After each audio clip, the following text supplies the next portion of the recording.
আমরা আস্থার মধ্যে আগুন জ্বালিয়ে দেবো।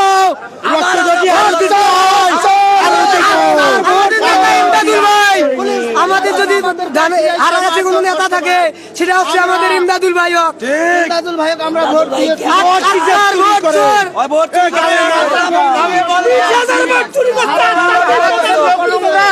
আমরা হারাগোছের লোক নোংরা না, আমরা শান্তিপ্রিয় হারাগোছের লোক আছি।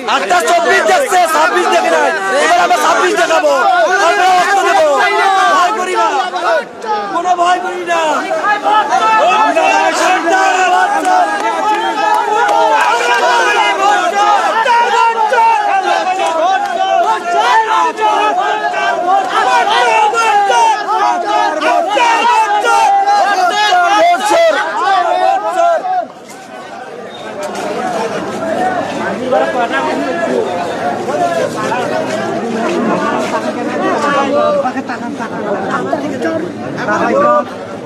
সময় ধরে ওনার শ্রম দিতেছি, শ্রম দিয়ে আমরা কাল সকাল পর্যন্ত রাত 8টা পর্যন্ত আমরা রেজাল্ট দেখলাম ভালো। 8টার পরে দেখি 8000 ভোটে 8টার শোর এগিয়ে আছে।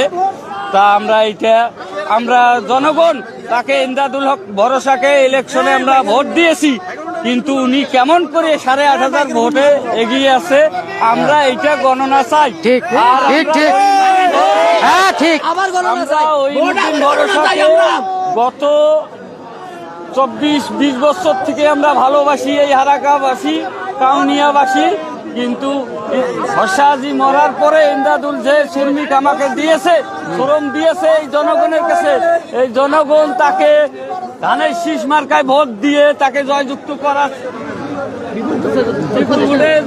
করার চেষ্টা করছে।